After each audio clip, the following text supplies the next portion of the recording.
ತಿಲಕ ಇಟ್ಟುಕೊಂಡು ಊಟಕ್ಕೆ ಕುಳಿತರು ಎನ್ನುವ ಕಾರಣಕ್ಕೆ ಊಟಕ್ಕೆ ಕುಳಿತವರಿಗೆ ಊಟವನ್ನೇ ನೀಡದೆ ಎಬ್ಬಿಸಿದ ಹೀನ ಘಟನೆ ನೆಲಮಂಗಲದ ಮುಸ್ಲಿಂ ಕುಟುಂಬವೊಂದರ ಸಮಾರಂಭದಲ್ಲಿ ನಡೆದಿದ್ದು ಅದರ ವಿಡಿಯೋ ಇದೀಗ ವೈರಲ್ ಆಗಿದೆ.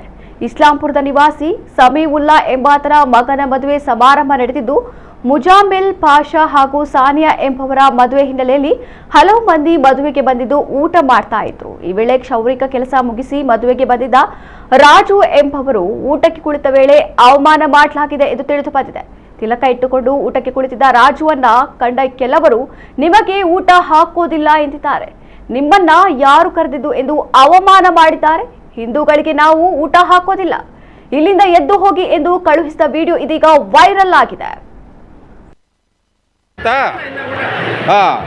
ಅರ್ಥ ಮಾಡ್ಕೊ, ಯಾರು ಬಂದಿರ್ತಾರೆ ಏನು ಬಂದಿರ್ತಾರೆ ಅರ್ಥ ಮಾಡ್ಕೊ. ನೀವು ಊಟ ಹಾಕೋನು ಬೋರ್ಡ್ ಹಾಕ್ಬೇಕು, ಅದು ಬಿಟ್ಟು ನೀನೇನೇನೋ ಮಾತಾಡಬಾರ್ದು. ಆಗ್ಲಿ ರೀ, ಊಟ ಕೂಡ ಎಬ್ಬಿಸ್ತಾರೆ ಅಂದ್ರೆ ಸಾಹೇಬ್ರೆ ಗೊತ್ತಿಲ್ಲ, ಬಂದಿರ್ತಾರೆ ಅಮಾಯಕರು, ಬಡವರು, SC ST. ತಪ್ಪಲ್ವಾ ಅದು? ತಪ್ಪಲ್ವೇನ್ರಿ? ಮಾನ ಮರ್ಯಾದೆ ಇರಬೇಕು. ನೀವು ಹಾಕೋರಿಗೆ ಇದು ಮಾಡೋರಿಗೆ ಪಾಪ ಯಾರೋ ಊಟ ಕೂತಿದ್ದಾನೆ, ಕುಂಕುಮ ಇಟ್ಕೊಂಡ್ರೆ ಅದಕ್ಕೆ ಎಬ್ಬರ್ಸ್ ಕಳಿಸ್ತಾರೆ ಅವರು, ಲೆಕ್ಕ ಹಾಕ್ಕೊಂಡು. ಬೇಜಾರಲ್ವಾ ಸ್ವಾಮಿ? ನಾವು ನಿಮ್ಮ ಅಣ್ಣ ಇರ್ತಾನೆ ಮಾಡ್ತಾರೆ ತಪ್ಪು. ಇಲ್ಲಿಂದ ನಾನು 3 ಜನ ಎಬ್ಬರಿಸಿದ್ದೀನಿ, ಸಾರಿ 3 ಜನ ಎಬ್ಬರಿಸಿದ್ದಾರೆ. ಯಾಕೆ ಮಾಡಬೇಕು? ಬಿಡಿ ನೀವು.